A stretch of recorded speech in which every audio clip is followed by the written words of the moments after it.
You want my honest opinion?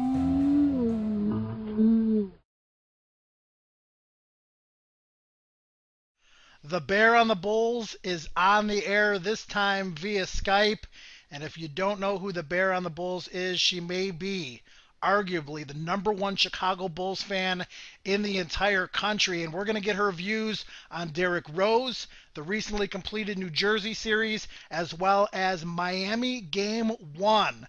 And believe you me, the Bear has a few things she'd like to say about Miami and her favorite player, LeBron James. Bear, let's start with Derrick Rose. A lot of people very skeptical of him continuing to sit on the bench while his teammates go out there and pour their heart and souls onto the court, winning a very, very tough series against New Jersey. Many of the guys sick, injured, playing through these things while Derrick sits there after being injured more than a year ago. Tell us your opinions on Derrick Rose and what the fans should think about his potential return whenever he decides to come back. I believe Derrick Rose should wait until next season to come back. I don't think the playoffs are an atmosphere for someone that just went through surgery and rehab for a whole year. I think if he comes back in a new season, comes into the game slowly, or depending on how he feels, and the coach wants to bring him in. I think personally, this is my opinion. No one can take that away from me, my opinion. This would be better for him to come in instead of this big brawl and war and pushing and pulling, and people are on the floor like our little Nate and LeBron, which I was real happy about LeBron being on the floor. But I don't think that that atmosphere would make him feel relaxed like I think he should come into a relaxed setting. We're doing great. He's willing us to win.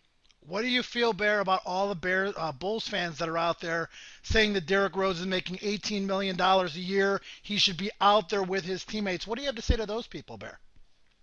I'd say the same thing I just told you. That's my opinion. Rose knows how he feels. If he wants to go out, that's a war zone. Haven't you seen? Aren't these fans looking at the game? These people are pushed, pulled. Little Nate almost had his head walked on. He got 10 stitches in his lip. And you want Rose to go out into that? Rose was a target before his accident. He had a big target with an arrow in it. Everyone was out to get Rose. Rose was the player to get. He's the best. No one can take that away from him. All right, let's move on, Bear. Better. Let's move on to the New Jersey series. We had no Derrick Rose all season. We had injuries throughout the entire season. Noah playing with plantar fasciitis. We had Deng come down with a severe illness. We had Gibson sick. We had little Nate puking behind the bench during one of the games. A severe calf injury to Kirk Heinrich, which he played through 60 minutes in the triple overtime win. Talk about the Bulls' heart in the New Jersey series and them winning Game 7 in New Jersey to move on to the next round. Okay, we'll start with CJ and Nate Robinson. CJ doesn't like Robinson. He's jealous. They almost had a 2-for-2 on the court, and they showed a side view of it, and CJ had his elbow in Nate's neck. And then they blame Nate. Nate is well better than CJ, well better. He has a stamina and a heart and a will to win that I've never seen before. He falls down, he gets up. He's looking for the ball to make another basket. How many people do you see do that? I know most people, if they fall down, they stay there.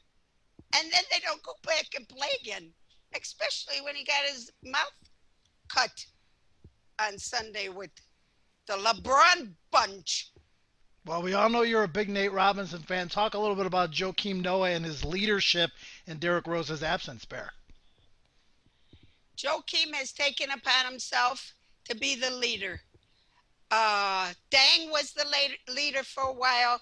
Dang got laid up with a bad sickness and hasn't been able to play the last couple of games. And I really hope he gets back and helps us. Noah is running around with a sore foot, and he is giving it 150%. If somebody makes a basket, doesn't make a basket on our team, he's right there, and he makes it a rebound basket.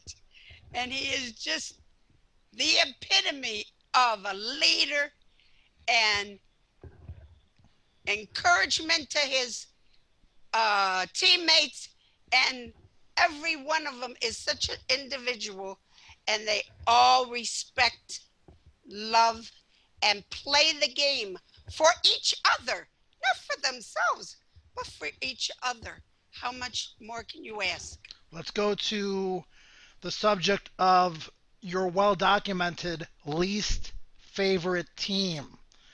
The Bear. This is the playoffs. This is serious. This is the Miami Heat. And before Game 1 last night, there was an MVP trophy presentation to the four-time NBA Most Valuable Player, 4 times, LeBron James. He's won an NBA title. He's won a Olympic gold medal. He had one of the most fabulous seasons of any pro athlete ever in 2012. The Miami Heat are the prohibitive favorites to win the title again this year, and he just happened to make sure that he was fashionable for the MVP trophy celebration with a pair of shoes that he picked out specifically that he wound up changing during the game when he wasn't doing so well. Your overall impressions on LeBron James as the MVP and going into Game 1? Okay, I can't comment on this ceremony they had or anything like that. I made sure I didn't watch it. I don't watch things I don't like. And he's the number one person I don't like. And people look up to him for a role model. They want their kids to be like him. Oh my God. He has all these awards. I don't know who votes. But I'll tell you, I really was thinking about this today, that I personally think that each team really does and have an MVP for that team, and they should give awards to them, not just one player. How can you tell me one player? Look at us, Butler, Nate, Noah. I mean, we have more than one MVP on our side. Well, let's talk about the Heat and some of their other players then. What are your overall opinions of the player they call the Birdman? I thought you were going to ask me that. Every time I see him, he freaks me out more. Oh, that mohawk and that no hair here and that mohawk. And the freak show he's got on his... I think he wants to be a fish is what I think he wants to be. He really... I looked at him pretty close. I had him close one time. Not so much this game, but another game. And at one point, I thought he wanted to be a peacock. and then I thought maybe he wanted to be a fish. But this thing, I don't know where that comes from. But personally, and this here, he could never have a day job because nobody'd hire you with tattoos up the hair. Birdman yet. I mean, where did they get him from? Are they trying to get distraction so you don't see the rest of the team? What the hell they're doing in the corner or something? Well, the Miami Heat were 12.5-point favorites in Game 1 against your beloved Bulls in Miami. 8 days rest, Bear. The Bulls coming off a hard-fought series, 7 games against New Jersey, undermanned again. No Rose, no Heinrich, no Deng. Gibson coming back off of a sickness. Noah still battling his plantar fasciitis. Somehow, some way, your Bulls found a way to win. How did they do it, Bear? They pulled together. They pulled together. said they're whatever they say when they come together like this and they're all in a huddle. I don't know what that is. Thibodeau knows what their strength is, but they have a lot of strength, lots of strength. And this team seems to be the toughest I've ever seen. I mean, they don't want to give up. They don't say, "Oh, it'd be easier if let's just fold up this game. We can go home for the next season." What were your overall impressions of LeBron James in Game 1? He seemed to complain to the referees quite a bit. He only had a couple points in the entire first half, which is very unlike him. He definitely made an impression on the second half of the game, and it was close at the end, but LeBron seemed to be more distracted about his MVP trophy than he was actually winning.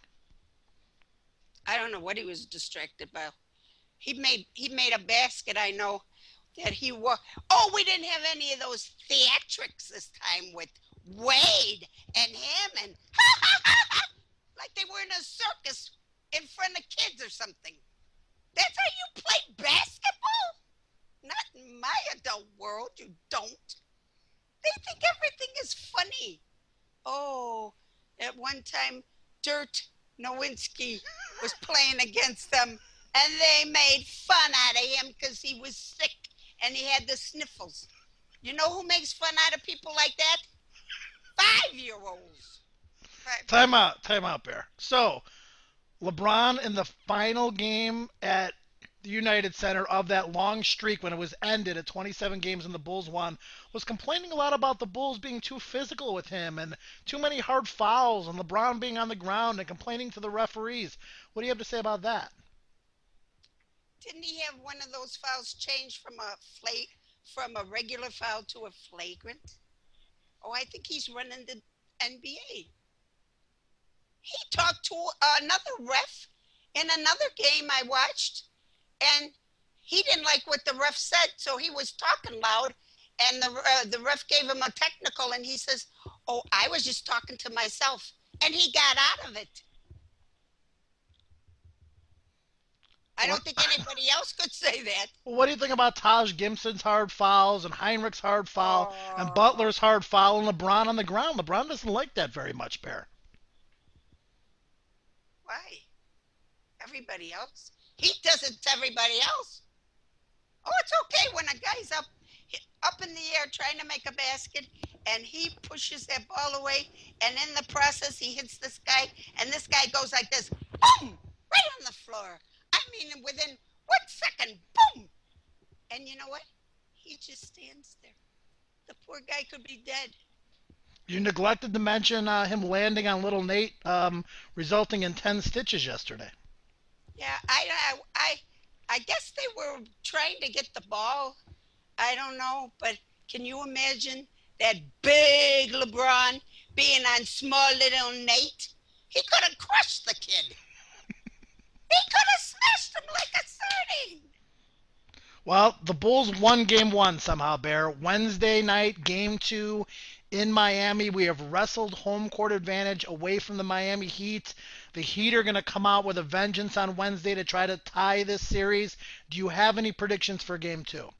We're winning again and again and again and again. We need 3 more games. That's how many we're winning. Watch out, LeBron. And he don't like to be touched. Something wrong with him. And Wade wasn't feeling too good because I was looking for him, and part of the time he wasn't on. And then when I did see him, he might have made a few baskets, but that's not the old Wade. What about He Bosh? didn't score. Chris Bosh? I only seen him at one point. I don't know where everybody was. Maybe I was fixated on one character. We have no idea who that might be, Barrett. It would be really difficult to guess. That's going to wrap it up for this edition of Bear on the Bulls. She will be in section 317 on Friday night, rooting on her Bulls, hopefully to a Game 3 victory and a dominating 3-0 lead in the series. For the Bear on the Bulls, I'm her son Joe. Go Bulls, go. Right, Bear? Go Bulls, go Bulls, go.